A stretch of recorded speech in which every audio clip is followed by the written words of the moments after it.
Welcome once more to Fantastical Truth. In this non-fiction podcast about fiction, we explore amazing fiction of the fantastical variety, fantasy, science fiction, and beyond. Our mission is to find truth in these fantastical stories and to apply this truth to the real world that our Savior, Jesus Christ, has redeemed us to serve. I am E. Stephen Burnett, Lorehaven's publisher, and this is episode 6. I am Zackary Russell, but please call me Zach. This time we are going super personal. We're going to explore our favorite fantastical origin stories. How did either of us first discover this thing called fantasy or science fiction or horror or whatever else? So that is our episode. How did you and how did we first discover fantastical stories?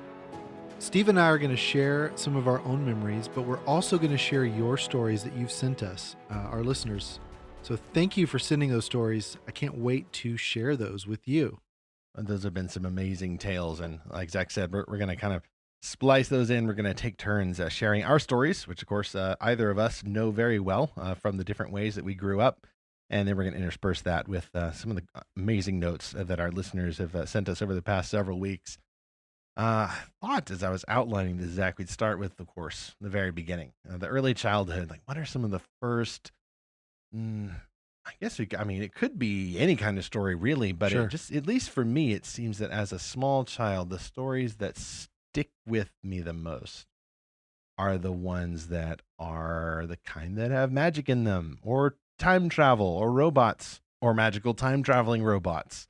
And in this case, of course, the Bible itself was the first fantastical story I became aware of, even though it did not have magical time traveling robots.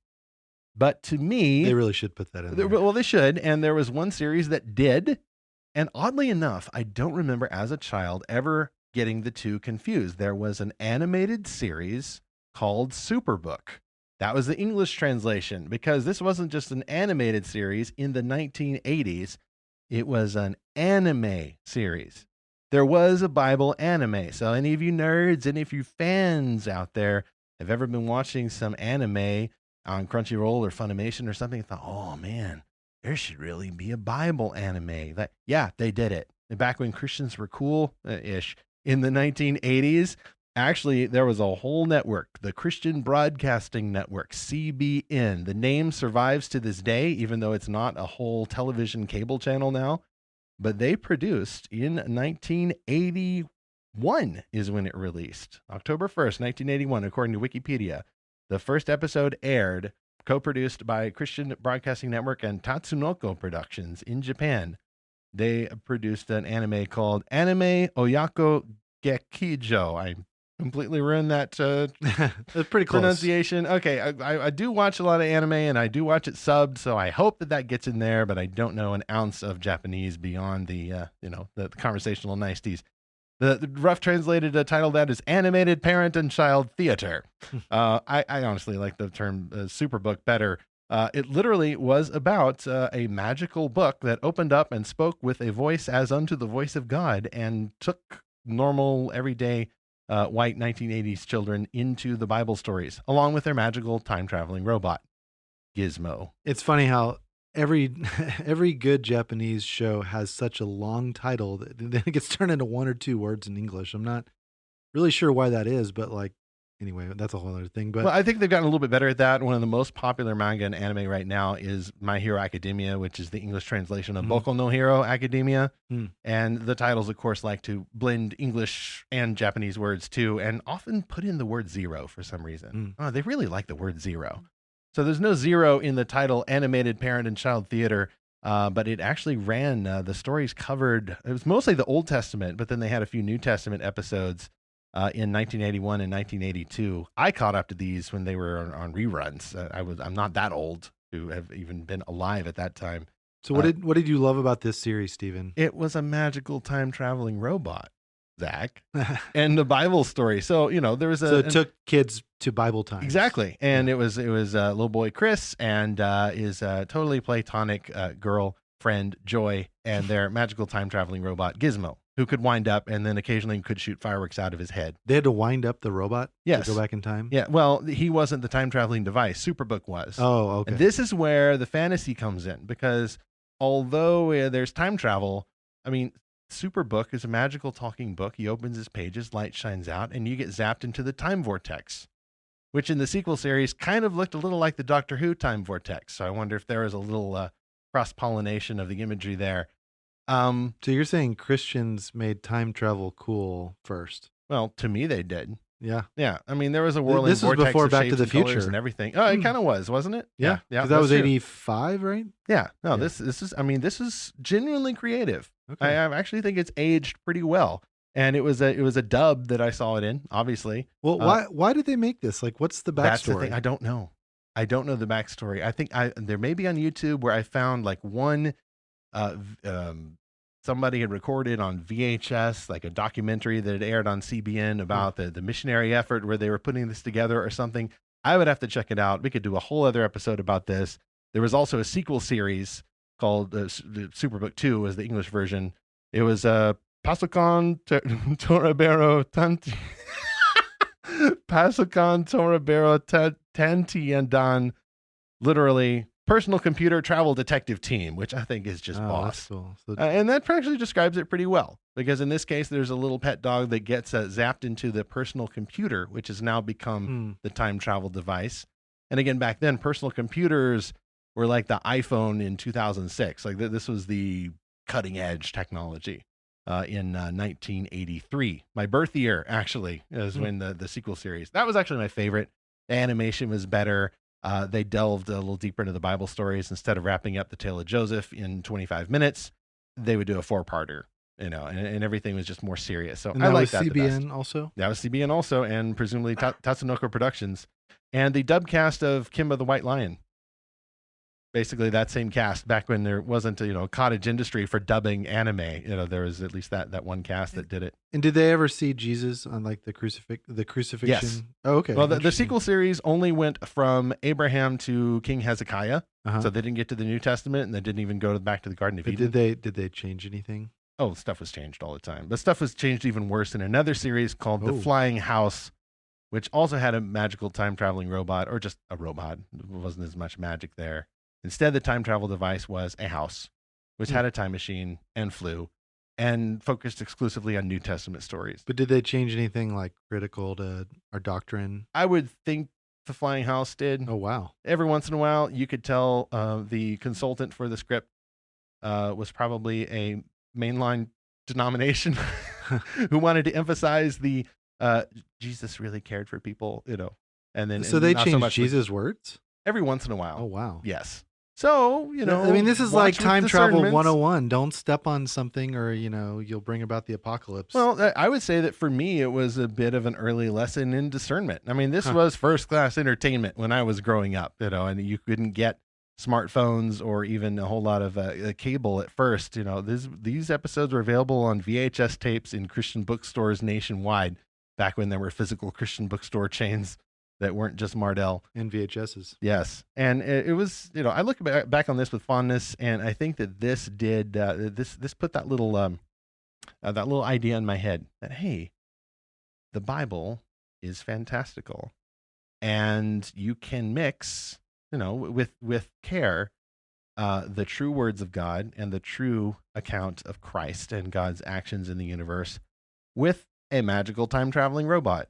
And a book that opens up and shines light and speaks with the voice of God, but has no origin whatsoever. What were we doing to our kids?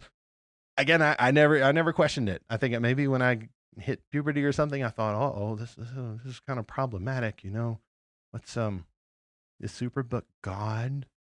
I mean, he speaks like God. The voice actor is the same in the dub. What's going on? And then I just decided, we'll roll with it. Where can I buy this book? Yeah, you can't get it anywhere. Nope. It was completely unexplained.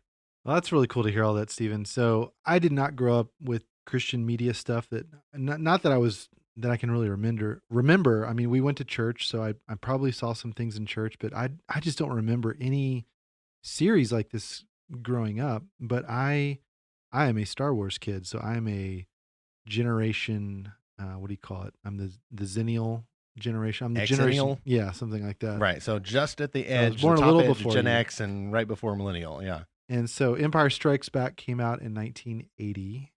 And I had this really vague piecemeal memory of seeing that in theaters. So I would have only been a year or two old. And so it might have been showing at the discount theater or something like that. But man, Star Wars became a huge part of my childhood. I had tons of action figures. I played all the time with my best friend growing up, David. In fact, David and I hope David's listening to this, because he and I used to argue over which one of us could be Luke. And so finally his mom said, all right, you're Luke Z and you're Luke D. And neither maybe one of you all could have been Luke Starkiller. Right, there we go. The proto version of the character. And we had this other friend, Brooke. She didn't have a choice. She was just Leia. That was the only option for you, Brooke. And so we still joke about that to this day. But one of the really fun things as an adult was getting to hand off all those action figures to my kids. And my older two girls, it was so funny when they first started playing with these. They didn't want to have the space battles that David and I would have. They took all the action figures to the movies. And so they set up this little thing like a movie theater, and then Han and Leia were sitting together holding hands on a date. And it's just been so fun to watch my kids adopt the old Star Wars and, of course, the new Star Wars, which I don't want to get into that now. Well, see, with the kids, it's all the same. Yeah. Some of us are a little, but even prequel fans now, there's a new generation that they're okay with the prequels. Yeah, which is, that's weird. Mm-hmm. Oh. That's not how it was in the in the late 90s, early hundreds. Yeah. So around that same time, this would have been somewhere around 3rd or 4th grade. There was a book I checked out from my school library, and this was the first sci-fi novel I can ever remember reading. And I tried for years and years to figure out, just to remember the title of this book. All I could remember was there's a 10-year-old boy and he has an android twin brother. And then there was this one particular scene I could remember where they're in a space station and one of them has to go underwater to disarm something nuclear. And then, and then all the air is evacuated. I had like these little vague memories of it. So I've been on this quest for years to figure out what this book was. And I finally found some guy on Reddit found it for me. It's called My Robot Buddy. That's the title of the series, and it's Alfred Sloat. And that scene that I remembered was actually from book 4. I don't really remember anything from books 1 through 3 or 5. But Stephen, this is awesome. I got a used copy of it, of book 1 and book 4 on Amazon. And my 10-year-old daughter, who's just a huge bookworm, she's already read both of them fantastic. Instantly. And I'm really excited to start reading them. But it was funny because I was talking when I found these just recently, posted about it on Facebook. And one of my friends said, "Oh yeah, I found the book I loved as a kid, but then I started reading it and I hated it." And I gotta admit, there's part of me that's kind of apprehensive. Like, am I gonna still like this book? Is this gonna age well? Right. Mm-hmm. And reading the first, I read the first chapter of book 1, and the dad is talking about his solar car and his what does he call it? Like not his mobile from Tesla Motors. Or? Yeah. And then he has like it's like a cell phone, but he calls it like not a car phone or a mobile phone. It's like my portable phone or something. But I'm like, wow. So that's actually, from 1983 or whatever. That's pretty good prediction of the future. But then what the book 1 centers on is the son in this story doesn't have any siblings. And so he really wanted a brother, and he told his parents, hey, you can just buy one from the store. No problem. And his parents debate about it, and finally they get it to him. But I grew up with just a sister. Hey there, Nicole, my sister. And, so I didn't have a brother. And I love this book. My sister and so I. There's a little wish fulfillment there. Yeah. I mean, my sister and I, we fought like cats and dogs growing up, and we get along great now. But growing up, I thought, well, how can I get a brother? Oh, what if you get a brother from the store? Oh, that's perfect. A little scary now. That's a little man was not meant to meddle. Eugenics. Ugh. And if you follow, companies like Boston Dynamics, like we're getting pretty close to this whole robot buddy future. So I say bring it on. Why not? I say maybe let's think about the ramifications. I think it's funny that you have, for your first 2 examples, you cannot help but go to those examples, especially Star Wars, which of course is the very cool example. Well, I first saw Star Wars in 1970 blank, and it was amazing, and it was a phenomenon, and and I was an early adopter. I always feel a little bit envious when I hear those stories, and then like I listen to cassettes featuring a blue talking songbook who taught kids praise and worship music called Salty, the singing songbook, and that's no one's ever heard of that, and yet that's my story, and we can come from these different perspectives, whether it's the insular, sheltered Christian subculture or the broader culture, either way. There are these amazing stories, these examples of human creativity that appeal to us for mixed reasons, but ultimately, especially in the Christian perspective, they can be seen as a healthy part of our development. As we're young, we realize, wait a minute, this world is not all there is. There's this thing called imagination, and that can take us anywhere. It's part of play. It's part of growing our brains. It's part of becoming the creative, God-reflecting humans that he created us to be. Yeah, well, and I think about that book, my robot buddy, and some of the subtle things in there that really led to what I wanted to study in college. I studied telecommunications engineering technology. And I got to think these sci-fi books I read as a kid probably had an effect on that, of wanting to get into communication networks. And, I had a summer job where I controlled this robot kind of thing. And so I love that idea growing up, and I know how that's had an effect on me. But I want to transition now, Stephen, to a listener story. And this is from a different Stephen H. At least he spells it correctly. Yes. The biblical way, PH. PH. So he sent us this story, quote, "In first or second grade, I checked this book out several times. It had a bunch of conspiracy theories about UFOs, the Loch Ness Monster, and the Bermuda Triangle. I remembered the name Mysteries and Fantasies and had a vague idea that it was number 27 in an encyclopedia series. I finally tracked it down a few years ago, but I was deflated because it was not the same cover pictured here. Still amazing how clearly I remembered nearly every page," end quote. That's I love hearing about people who are not too grown up to track down something that they loved from childhood.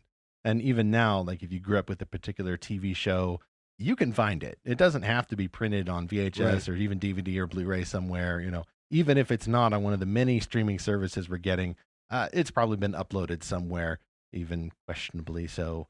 You can find it, and you can discover whether it really was as awesome as you remembered. Okay, so here you have your concession stand. I'll have my little confessional booth right here. Okay.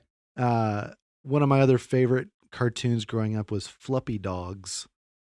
Have you heard of that? I don't know, but it totally sounds like an 80s cartoon. Am I right? It was. So it was about these. Was there a merchandise tie-in? Yeah, I'm sure. So it was about these. So it was like Rainbow Bright or. Yeah, like these Rainbow Bright dogs. They walk on their hind legs and talk. So it's like the love child of Pound Puppies and Rainbow Bright. But they would go on these adventures, and they would have this magical key that they put in the air, and it would turn and open a invisible door or otherwise invisible door, and they would go to these different worlds. Hey, now Superbook makes sense. Okay, now. right. Yeah, Superbook, the titular genre. Magical book. Yeah. Yes, unexplained magical item, but serves as portal. Okay. But here's my confession. So it's just a goofy story, but I could not find this on anywhere you could buy it. So I found it on YouTube, and we watched it with our kids, and we're kind of like, okay, just kind of meh afterwards. But you're right. Not that I endorse piracy, but a lot of stuff is on YouTube. You'd be surprised. Arr. Well, why don't we go to our older childhood, Stephen? So tell me some of the stories from your, kind of middle grade years. All right. Well, this is right. The border gets a little fuzzy here because, I tried to kind of categorize these from early childhood and now older childhood. So, perhaps a pre-elementary school age, kind of blending over to about, between age 5 through 8 or 8 through 12. Last thing I mentioned was the Salty, the singing songbook series, which is by two Christian musicians named Ernie Retino, or Debbie Kerner Retino was his wife. I think they're still working, but Salty has been left in the, I think, in the early 90s, as a franchise. That was a big one with cassettes, and they did a couple of VHS episodes. They were kind of musical theater type shows. I mean, those songs will still get in my head sometimes. And I would think that that's kind of, for me, on the border between early childhood and older childhood. Salty, the singing songbook, though, for me was Salty with a P. with the right? P, yes, P.S. well, like a psalter, Right. the Book of Psalms. So they'd put some thought into that, and you could probably still hear some of their songs bouncing around Sunday school classes nationwide. But really, the franchise, the fantasy franchise, and I would group it as that marked my older childhood development, was the series Adventures in Odyssey. So again, we're in the uniquely Christian-made culture or subculture, but I would not leave that series. Oh, that's Christian subculture. It's kind of roped off from the rest. It may not be as big as Star Wars, certainly is not, but Adventures in Odyssey is still going today. And I'll tell you this: last year, I finally started doing that thing that our listener said earlier, kind of reconnecting with that series. And not that I thought that I would have ever aged out of it, because I'm frankly not that much of a fool. I know that Odyssey is going to age well. It was so well done, and it has been going since 1987. Wow. The ministry Focus on the Family started it, and probably some of the impulses there were, hey, we need some Christian entertainment around these here parts, but they got some real talent to put it together. The creators of the show were named Phil Lawler and Steve Harris. Phil Lawler is still working on Odyssey. I think he's kind of been off and on, but he's still working on it now, I understand. They got top voice acting talent to do this series, and they got a gentleman named Hal Smith to play the hero of the show, John Avery Whitaker. He was actually the bumbling drunk Otis Campbell on the Andy Griffith Show. And wow, what a headbender when I discovered that they were the same person. That was so strange. They had also got several actors who'd been on some Disney Channel shows, like, cable TV channels were big in the 80s, as we were talking about. Even the Christians had one or two. Disney Channel got started then, and they had a lot of preschool type shows. So several of the actors from there who'd worked with Hal Smith, who also voiced Winnie the Pooh in the Pooh Corner TV show, and I think he also did Owl. Anyway, we could do a whole episode about that, but my point is, like, they got top people to do the acting there, who loved radio drama. We just need a whole episode about how great Adventures in Odyssey is, so I'll need to stop there. But I'll link to my a recent episode, our blog actually, about Adventures in Odyssey and my rediscovery of it in the show notes. That article actually got shared by one of the creators of Adventures in Odyssey, wonderful. who's now my friend on Facebook. So, hey, 11-year-old Steven, you made it, buddy. You made it. Bucket list item, old Earth bucket list item achieved. We're good. Yeah. Yeah. Awesome. Again, this is one of those stories I didn't even know about growing up, but now I am discovering it for the first time through my kids. This show has an app where it's kind of like an all-you-can-stream. That's the Odyssey Adventure Club. Yes. Yes. I'm actually subscribed to that now. Yeah. As a grown man. Right. And on purpose. We listen to them all the time as a family, and they're fantastic. And like you said, they definitely age well. And just a side note here, it's amazing to think 33 years this has been going on. You could easily make this case for, well, why didn't they just do plain old Bible teaching and parenting lessons? Wouldn't that have been more effective? But think about how many people have remembered these stories. Like, you can remember ones from your childhood that affect you now as a grown-up, as an adult. And I'm so excited about that for my own kids, that they're learning so many good lessons through stories that they're going to remember their whole lives. So I have to mention this before moving on. Just as I get chills literally just thinking about it. I think if someone pinned me down and said, "What's your favorite Odyssey episode?" I'm like, I don't have a favorite. They're all wonderful. Well, what's your favorite? I'd have to say it was a two-parter called The Mortal Coil. Okay. Yes. I'll have to check that one out. That one it's the one where Mr. Whitaker, who is like the one-punch man for Christianity because he can just do like everything. Archaeologist, inventor, ice cream shop owner, local entrepreneur, everything, publishing company owner. I list all of his various job titles. He's a very busy man in my article. But in addition to all those things, he's also a pioneer in the world of virtual reality because he invented the Imagination Station, where you can step into this vaguely time travel-ish holodeck / rocket ship / Doctor Who's TARDIS type device. It's taken many different forms, and journey into Bible stories. Well, Mr. Whitaker made a program that would simulate life after death. The Christian steps in there, then your imagination might run away with you, and you might not want to come back to this side of paradise. And then the more horrifying consequence, and this is one landmark of Adventures in Odyssey, is that within the parameters of their target audience, kids ages 8 through 12, they'd go there. And a non-Christian character, a beloved figure, stepped into the imagination station and did the Marvel mad scientist thing, used it on himself. And they didn't just strongly imply that he had experienced a virtual taste of hell. They just came out and said it. Oh, wow. And they handled it so sensitively, and yet also didn't pull any punches. And here I am, 20 some odd years later, still remembering that. So that came out when you were This younger. was in the 90s. Oh, wow. I listened to it live on the radio. I mean, they left a cliffhanger. You didn't know whether Mr. Whitaker was going to die at the end of the show. It was a part 1 and a part 2. That stuff leaves an impression on you. And when clever and good creators I presume a lot of prayer and probably a lot of debate over this episode. I don't know the backstory of it, but when they set out to do something like that, like, it will affect people decades later. Sure. Hey, Odyssey guys, if you're listening to this, please, first, come on the podcast. I want to knock over another Old Earth bucket list item. But secondly, just thank you for that story. I really appreciate that. And literally now, like, I yearn for that eternal reality that Mr. Whitaker almost experienced in the fulfillment of prophecy when Christ returns and ushers in the new heavens and new earth. Briefly, too, an eternal reality hinted at by, of course, that other series that I loved when I was an older child, The Chronicles of Narnia. Here we go. It's a Fantastical Truth episode and a day ending in Y, so we have to mention C.S. Lewis. We won't belabor this one, but I would say that as an older kid, age 10, I think, is when my parents gave me the gift set. I actually, being a rather pharisaical child, was very nervous because book 1, because they were sorted right. In the box set. Okay. Book 1 is The Lion, the Witch, and the wardrobe, the witch.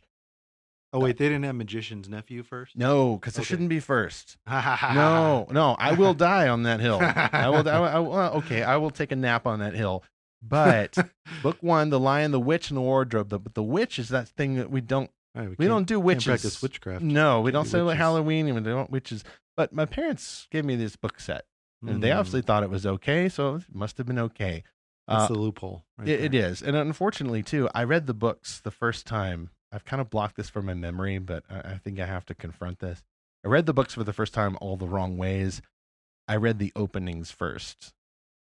Each one of the openings, with the exception of The Horse and His Boy, because I love the portal moments. Oh, so you just read the first chapter of each book? I just wanted to know how the kids got into Narnia. And then didn't finish? I thought that was so magical. And then the rest of the story, like at first I couldn't quite get into, till like maybe I just inched up just a little bit in child development, and then boom, you're not only supposed to read the whole story after that, but it's also really amazing.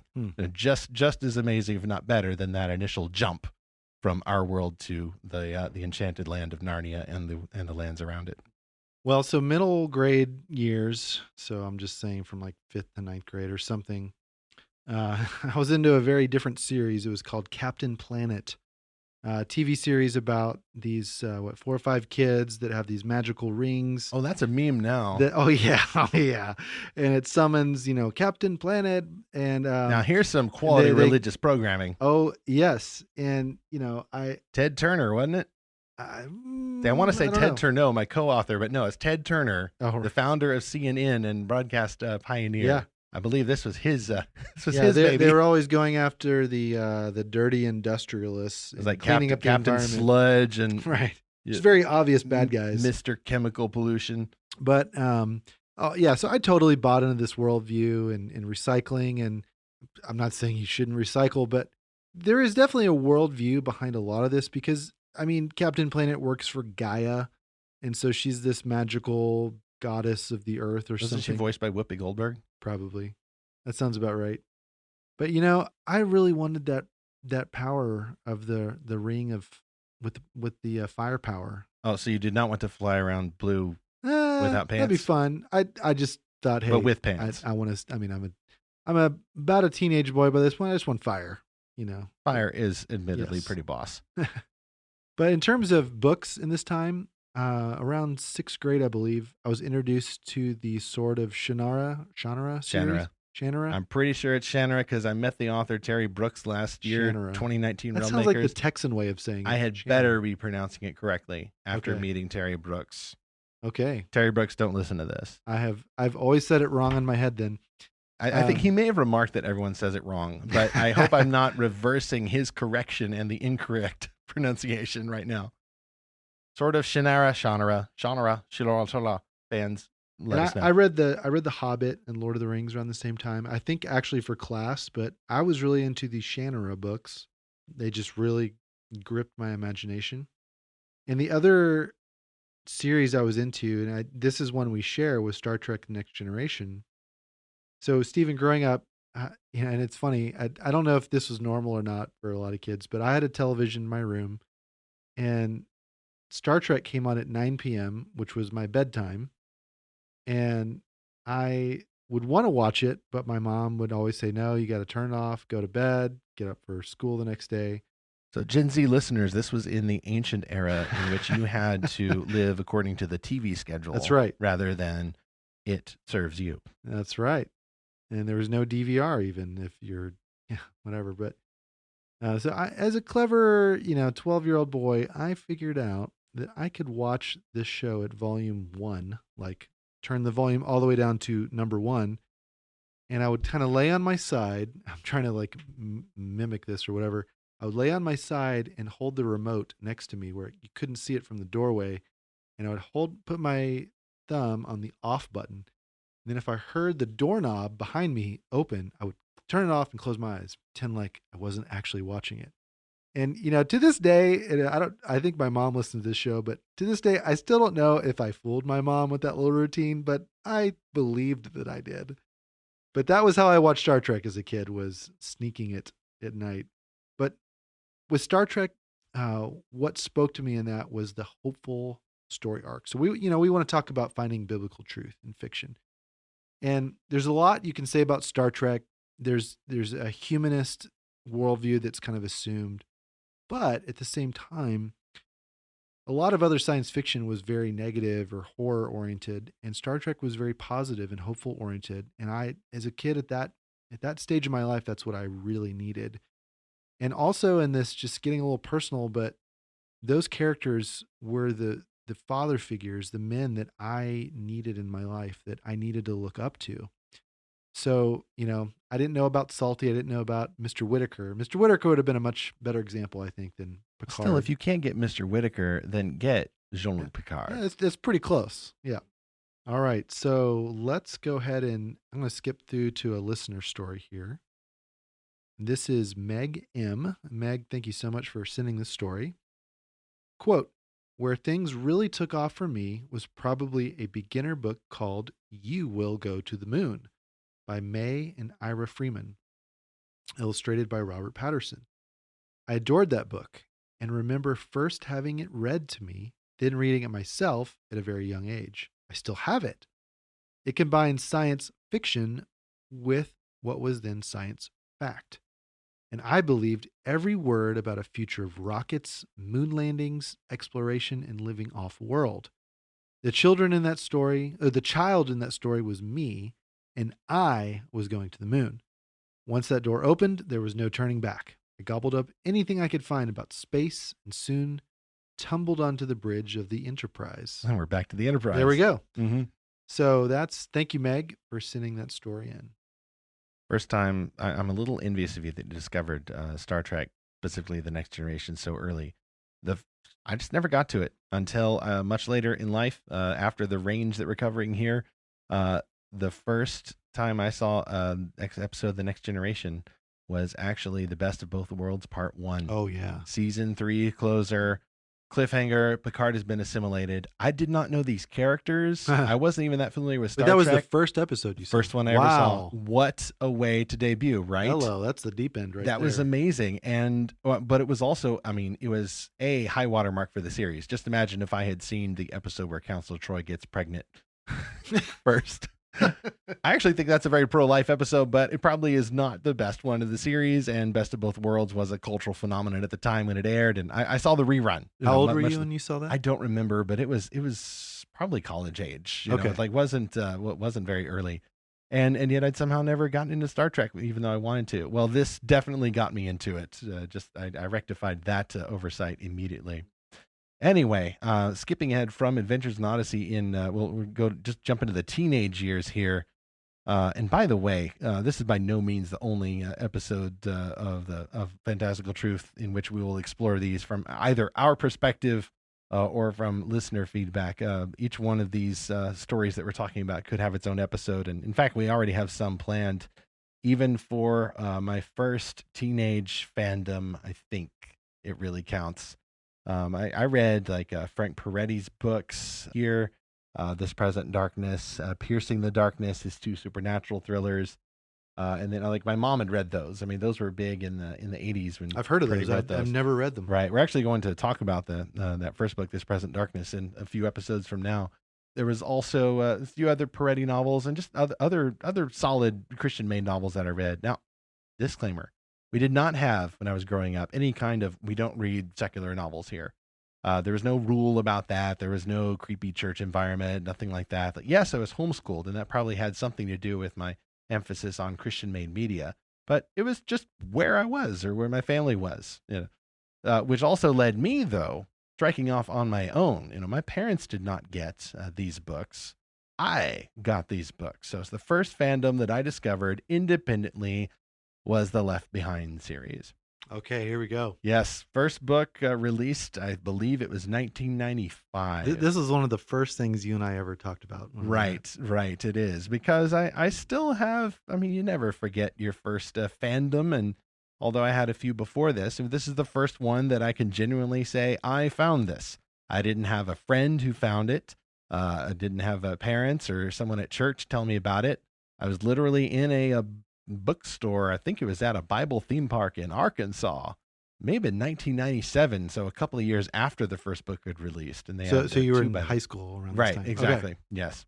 And I just saw the book on a shelf. And I believe that radio minister from Shadow Mountain Community Church in California, Dr. David Jeremiah, had been going through a series about the book of Revelation and prophecy and, much dispensational, very pre-tribulation. So awesome. And I thought, oh, they wrote a novel about it. And my parents recognized the name Tim LaHaye, and they didn't know Jerry B. Jenkins, who actually wrote the series based on Tim LaHaye's prophecy beliefs. But it was an end times thriller series, a slow starter with the first book, but definitely picked up once the Antichrist takes over the world like Pinky and the Brain. Mm-hmm. And then there is a world war and earthquakes, and the book of Revelation comes to life, and everybody needs to stay alive, have a lot of car chases, and save a lot of souls. Okay, so I just want to point out one thing here. This is for our Gen Z listeners, and no offense to anyone here, but there was a remake of Left Behind recently with Nicolas Cage.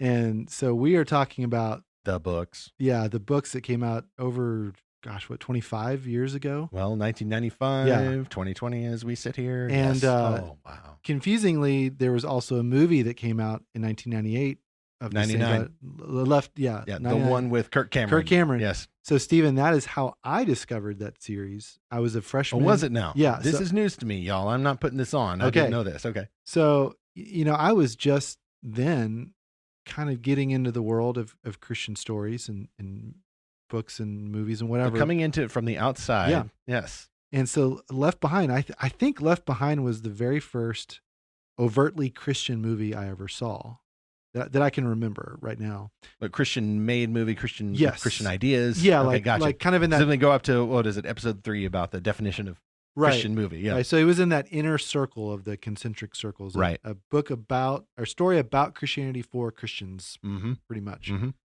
And, I'd known Kirk Cameron from his other shows growing up at Growing Pains. When you were having growing pains growing up, yes. And I still remember getting that movie I Left Behind on a VHS, and I had this little 13-inch TV VCR combo in the back room of my mom's house, and I came home from college, and I don't even know how I got this video, but I watched it, and I was just like, oh my goodness. This is how the end times are going to happen. And it's all right there. And it's all in the Bible. And oh my, and I was very new to reading the Bible on my own. I think by this point I had read the whole New Testament, but I never had made sense of Revelation like most people. And I was really blown away by that movie. And so, you probably could go back and watch it now. You'd make fun of me for saying that. But again, this is the first movie like this I'd ever seen that was based on the Bible and prophecy, and it's future oriented, which I love anything future oriented. So that's my little tie-in there. The books were better. Yeah, of course. They were. And the audio dramas were even better, I would say, than the books. Of course, the books still get prime billing, though, because they're the ones who started it. But Gap Digital, a studio out of, actually, I've been to that studio. I went there in 2005, I believe it was. They're literally a hop, skip, and a jump from the campus of Wheaton College in Wheaton, Illinois. Very evangelical environment there. They actually made the series, and I actually still have those, and I still listen to them every once in a while. Yeah. Speaking of audio drama, like this is, as high quality as Adventures in Odyssey, totally different cast, obviously totally different ideas. Might need a whole episode for that as well. That was also my first internet fandom, by the way. Back when the Left Behind books were coming out, it was the late 90s. The internet was just beginning to take off a lot. We got our modem in 1996, and then by around when the Left Behind series was popular, probably, or we can splice it in if you've got an effects library somewhere. But there were bulletin boards before there was social media and blogs, and that's where I got my start, even writing some fan fiction for the series in the late 1990s. And the Jerry B. Jenkins, the author himself, was fairly active on the boards too, so there was always the chance that you'd run into him. He actually read some of my stuff and commented, which made my little fanboy day. Yeah. So that was the beginning of a overall long and beautiful friendship, and we can comment about the end times theology or the fact that it was a potboiler thriller that did what I think it set out to do, but wasn't peak literary achievement. But then again, it wasn't designed to be that. Yeah. Well, around the same time you were into those books, the books I was reading were The Wheel of Time. It's an actual peak literary achievement. So Robert Jordan, right? Yeah. So Robert Jordan has, okay. So he started writing these books in, I want to say 1990, and there are 14 of them total. He passed away in 2010 before he finished the series. And then he knew he was dying. He had, I forget the name of the disease, but he could see that he was terminal. So he brought on Brandon Sanderson, who's now before he was big. Yes. Before he was big. Mm-hmm. And Sanderson wrote, or sort of co-wrote, the last 3 books using Jordan's notes and outlines, and of course put his own voice into it. But I found these books mid-90s, and they're gigantic, Steve. They're like 800, 900-page paperbacks. So I still have my copy of the first book, and it's just like in tatters. But these are epic fantasy books, kind of alternate world, very, very alternate mythology that sort of tries to tie into Earth and its mythologies, but it's a magical world. It's a, there's this mythic quest. There's kind of the Joseph Campbell Hero of a Thousand Faces aspect to it. There's sort of a King Arthur sword in the stone plot device in it. But to me, what I loved was, again, kind of going back to Star Trek, what I love about Star Trek is there were many positive examples of manhood. Now, I want to emphasize that because there's this element in those books that is all about, it's like a metaphor for what we would say toxic masculinity. Really? So the premise of the book is that magic is divided between men and women, and they both have their own little subset of a magical power. But the magical power for men has become tainted by the devil character. So anytime men use magic in this book, they eventually go insane and kill everyone and then die. And so the world of this book is one where women are the only magic users and therefore kind of control everything. And men so it's like a matriarchal society? Yeah, yeah. And so it's almost like a fall imagery here. And I mean, not everything can be cast directly in those biblical categories, but that's what it's sounding like to me. And now you hear that, like I said, you hear that term today, toxic masculinity, which this series is being produced for Amazon on television, and I'm pretty sure they're going to ratchet that up a lot But hopefully not put in any naked people. Oh gosh, As that's you a whole other mentioned in thing. episode Yeah. 5. But and then there's definitely, they I'm sure they can find ways to do it, the source material, unfortunately. But having said all that, with the tainted male magic power, the men in that book are so many, in so many ways, great examples of men. And again, growing up, that is what I needed. And so I still enjoy those books now. There was a time where I just couldn't read them when I was really young in my faith. But now I've gone back and I've reread the first couple of books several times. That sounds really cool. I've not actually read those even now. Certainly didn't read them when I was younger. That's if only I had more time. Yeah. I think that's on a T-shirt. So many books, so little time, Right. something like that. Yeah. Notice, by the way, I've not actually talked about superheroes. That's because I didn't get into comics back Okay. then. I wish I had. Listeners, if this is how you discovered fantastical stories, do let us know. Oh, yes. Especially if you grew up with Image Comics like I did. And Oh, X-Men. okay. So Yeah. that's not that's I didn't even not- think about putting not that in our DC or outline. Marvel. Yeah. Yeah. So let me go to our third and final listener story. This is from Kevin R. It says, quote, like so many others, one of my earliest introductions to fantasy was The Lion, the Witch, and the Wardrobe. But what might be kind of unique is that it was my 4th grade Sunday school teacher who introduced it to me by reading it to our class every Sunday if we got through our Bible lesson. As I recall, it took us most of the school year that year to get through the entire book. But there was no going back for me after that. I've often said that I learned more about Jesus from a fictional lion that year than I did from the actual lessons. The story, with all its mythical creatures and setting and a rather intense witch, captured my imagination and caused me to examine my own attitude in light of both Edmund and Peter. But through Edmund, I learned not only that my bad behaviors could be forgiven and forgotten, but that my life could still be more noble than ever if I made good choices going forward. It was that book that first gave me a desire to be heroic, and it was the beginning of a call to engage in the cosmic battle on the side of God, and eventually a call to the ministry, end quote. That is really fun, Stephen, to hear how this one book led Kevin from 4th grade to now, I'm assuming now he's in vocational ministry. Like what a great story of that. And you hear so many people who are active now as grown-ups, and they have their own families and their own callings. And usually it's because they've had like a mentor figure, a parent, maybe a Sunday school teacher or a pastor or someone in their life who taught them from that nonfiction biblical perspective. This is what the gospel is like. This is why Jesus died. This is the mission that you're called to do, and gave them that framework of understanding their purpose in God's universe. But often I hear, along with that, someone saying, God also spoke to me through this story. And we don't believe God inspired the story like he inspired his word, but the Holy Spirit is active in Christian people who are given imaginations and these gifts of creativity, whether it's C.S. Lewis or the folks who made Superbook, the anime from the 1980s, or any of those directly Christian things can obviously influence us more specifically to flesh out the stories of the Bible, the true story of the gospel narrative.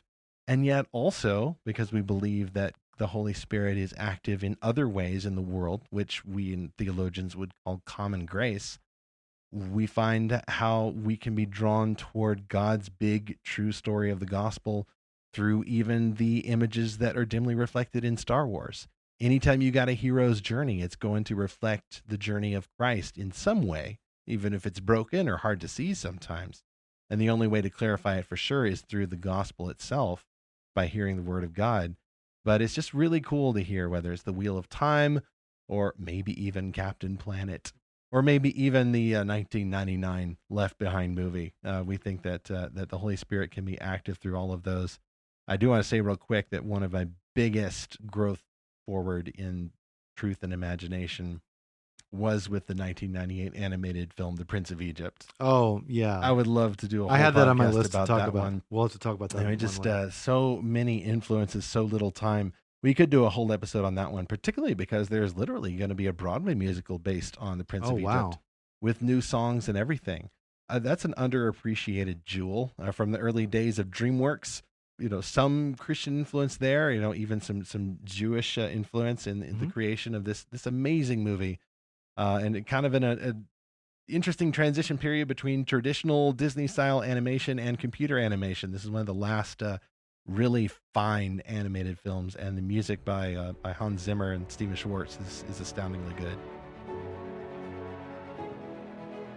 Well, that wraps up our content for today. And Stephen, we had so many more stories than just these three that our listeners And have we had sent to us. skim the list there. Right. For those of you three we read from, I apologize. We did have to trim down just a little bit, but Stephen, I really want to hear more stories like this. So if you're listening to this podcast and you want to share your story of how you first discovered fantastical stories, please send us your thoughts to podcast@lorehaven.com, or go to our website and use the form to send us a message or leave a comment. And I would love to hear a story like this every time we do an episode. So we've got a few more we'll be sprinkling out, but we would love to get even more. So please go there and share your story. I particularly like to know like how that story fits into your testimony.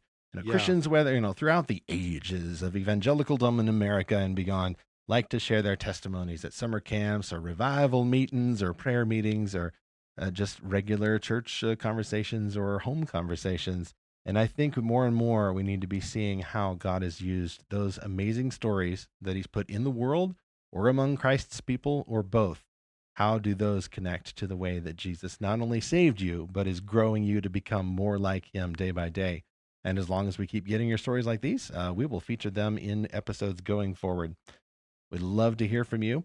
By the way, that includes our next episode, which features award-winning novelist and nonfiction writer Brian Godawa. We're going to do the big Christian imagination episode. Probably going to fix that up in just about 10 minutes, right? Actually, it's a pretty big topic, and fortunately, Brian Godawa is going to have some really good things to say to us, I'm sure. So please join us for that episode. We're going to go through the whole Bible and seek to understand how Jesus defines and redeems the gift of God's imagination for us. That'll be a keystone episode for us here on this podcast. Join us then and beyond on this eternal mission to discover these amazing stories and look back on our childhoods and see how God was working as we seek and find fantastical truth.